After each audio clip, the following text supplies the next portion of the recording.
बताऊं, एक ब्राह्मण गोमती नदी के किनारे घूम रहा था। एक खोपड़ी पड़ी मिली, बहुत बड़ा ज्योतिषी था। खोपड़ी को उठाया, ललाट को पढ़ा तो उस पे लिखा था कि मरणम गोमती तीरे अग्रे किंचित भविष्य। बात समझे?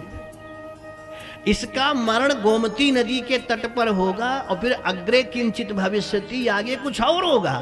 तो मरने के बाद आगे क्या होगा खोपड़ी का? तो था वो खुराफाती दिमाग का पंडित। खोपड़ी उठा लाया कि देखो तो मरने के बाद खोपड़ी का क्या होता है।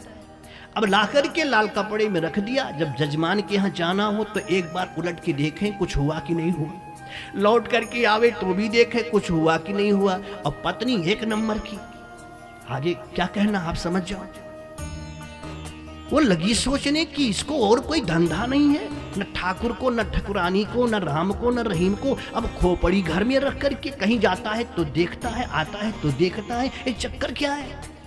पत्नी के समझ में कुछ नहीं आया। एक काम करी, जब पंडित गए जजमान के यहाँ, उठाई खोपड़ी, डाला पहरुआ और ढोकली लेकर के, इतना कूटा चूरा बना दिया। अब बना की चूरा ला करके कपड़े में पोटली में बांध के रख दिया। कहा लो अब आके दर्शन करो।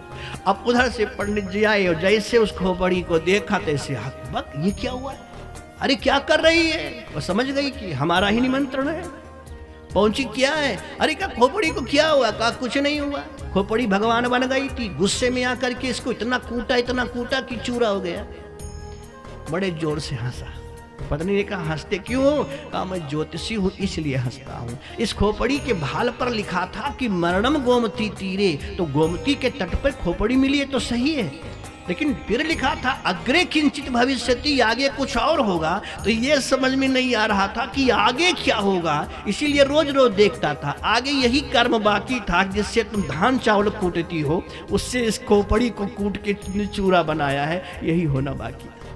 तो कभी कभी खोपड़ी में भी राज छिपा होता है।